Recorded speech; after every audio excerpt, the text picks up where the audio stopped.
ഈ മണ്ണ് ഇപ്പുറത്തും അപ്പുറത്തൊക്കെ എടുത്ത സ്ഥിതിക്ക് ആ മണ്ണ് വന്നതായിരിക്കാം. അല്ലാണ്ട് ഇത് വേറൊരു സാധ്യത തോന്നുന്നില്ല. പിന്നെ ഇപ്പൊ ഇട്ട മണ്ണ് അപ്പുറത്തോട്ട് കിടക്കുകയാണ്. ഇട്ട മണ്ണല്ല വന്നത്, അതായത് ഇപ്പുറത്ത് ഉരുളി പൊട്ടി വന്നത് തന്നെ.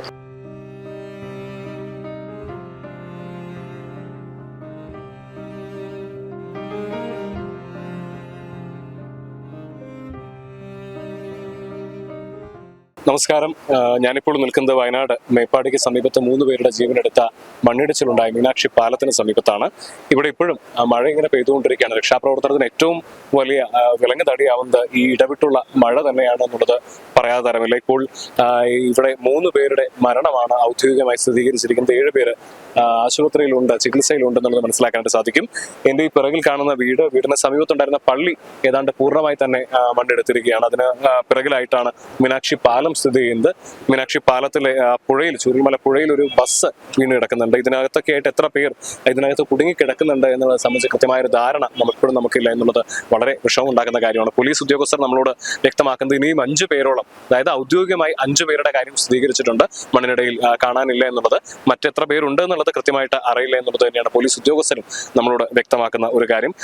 ഇപ്പോൾ ഇവിടെ രക്ഷാപ്രവർത്തകർ എല്ലാവരും തന്നെ പ്രഥമ പരിഗണന കൊടുക്കുന്നത് ഇത്രയും പെട്ടെന്ന് മീനാക്ഷി പാലം ഒന്ന് ഗതാഗത യോഗ്യമാക്കി കൊടുക്കുന്നതിന് വേണ്ടിയിട്ടാണ്.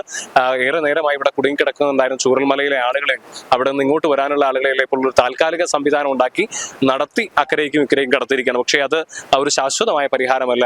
വാഹനങ്ങളും മറ്റും അതുവഴി കടന്നു പോകാനുള്ള സാഹചര്യം ഇനി ഉണ്ടായിട്ടില്ല. അതിനിടയിലാണ് ഇത്തരത്തിൽ ഇടവിട്ട് പെയ്യുന്ന മഴ, കാലാവസ്ഥ വലിയ പ്രതികൂലമായി തന്നെ രക്ഷാപ്രവർത്തനത്തെ ബാധിക്കുന്ന ഒരു കാഴ്ചയാണ് നമുക്ക് കാണാനായിട്ട് സാധിക്കുന്നത് എന്നുള്ളതാണ്. ഇന്ന് പകൽ ഏകദേശം 11 മണിയോടുകൂടിയാണ് ഇത്തരത്തിൽ ഈ സമീപത്തുണ്ടായിരുന്ന മല ഇടിഞ്ഞുകൊണ്ട് ഈ ഭാഗത്തേക്ക് വീഴുന്നൊരു സാഹചര്യം ഉണ്ടായത്. ഇപ്പോൾ ഈ മീനാക്ഷി പാലത്തിന് സമീപത്ത് തന്നെയാണ് വയനാട് തുരങ്കപാതയുടെ നിർമ്മാണങ്ങൾ നടന്നുകൊണ്ടിരിക്കുന്നത്. അപ്പോൾ ഇവിടെയുള്ള ആളുകൾ നമ്മളോട് വ്യക്തമാക്കുന്ന ഒരു കാര്യമുണ്ട്. ഈ തുരങ്കപാതയുടെ നിർമ്മാണവുമായി ബന്ധപ്പെട്ട് മണ്ണ് കൂട്ടിയിടുന്ന ഒരു സാഹചര്യം ഉണ്ടായിരുന്നു. പലതവണ അവരോട് മുന്നറിയിപ്പ് നൽകിയിട്ടുണ്ടായിരുന്നു. മന്ത്രി അടക്കം അക്കാര്യം വ്യക്തമാക്കുകയും ചെയ്തു. കൊങ്കൺ റെയിൽവേക്കായിരുന്നു ഇതിന് നിർമ്മാണ ചുമതലയുണ്ടായിരുന്നത്. ഈ അപകടത്തിന്റെ പരിപൂർണമായ ഉത്തരവാദിത്തം അവർക്കാണ് എന്നുള്ളതാണ് മന്ത്രി അടക്കം വ്യക്തമാക്കുന്ന ഒരു സാഹചര്യം ഉണ്ടായത്. നാട്ടുകാർ പറയുന്നു തങ്ങൾ പലതവണ മുന്നറിയിപ്പ് കൊടുത്തിട്ടും ആ മുന്നറിയിപ്പുകളെല്ലാം അവഗണിച്ചതാണ് ഇത്തരത്തിലൊരു വലിയ അപകടത്തിലേക്ക് നയിച്ചത് എന്നുള്ളതാണ് നാട്ടുകാർ അടക്കം മനസ്സിലാക്കുന്നത്. ചേട്ടൻ ഇതിനുണ്ടാകാൻ കാരണം എന്ന് വെച്ചാൽ ഇതിപ്പോ വലിയൊന്നും പറയാനല്ല. ഇപ്പൊ 2 ദിവസമായിട്ട് നല്ല മഴയാണ്.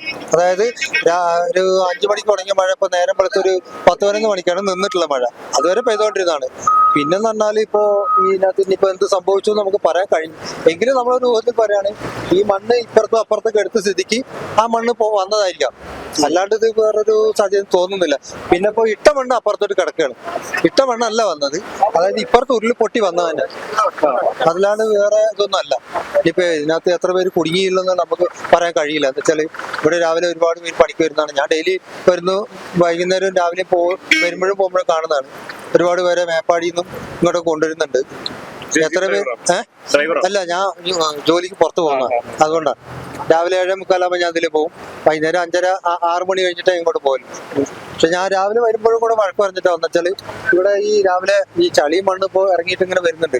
ഇവര് ഡെയിലി ചെയ്യുന്നുണ്ട്, വൃത്തിയാക്കുന്നുണ്ട്. പക്ഷെ എങ്കിലും നമുക്ക് ഒരു 2 വീലർ ഓടിക്കുമ്പോൾ ബുദ്ധിമുട്ടുള്ളതുകൊണ്ട് ഞാൻ ചീത്തമട്ടാ വന്നത്. ഒന്ന് വൃത്തിയാക്കിയടാ, ഈ ചളിയൊക്കെ ഈ പാലത്തിന്റെ വില കിടക്കില്ല എന്നിട്ട് വന്നതാണ്. പക്ഷെ അത് കഴിഞ്ഞ ഒരു 11:30 മണിക്ക് ഇത് കേട്ടപ്പോൾ ആകപ്പാട് ഒരു നെഞ്ചിന് ഒരു ഭയങ്കര വിഷമായിപ്പോയി. എന്താ പറയുക, നമ്മളിപ്പോ ഒരു നാട്ടിന് വേണ്ടി ഒരു മതിൽ റോഡ് നമുക്ക് വന്നോണ്ടിരിക്കുകയാണ്. ആ റോഡ് നമുക്ക് നഷ്ടപ്പെടും എന്നുള്ളൊരു മനസ്സിലൊരു ഭയങ്കര വിഷമം.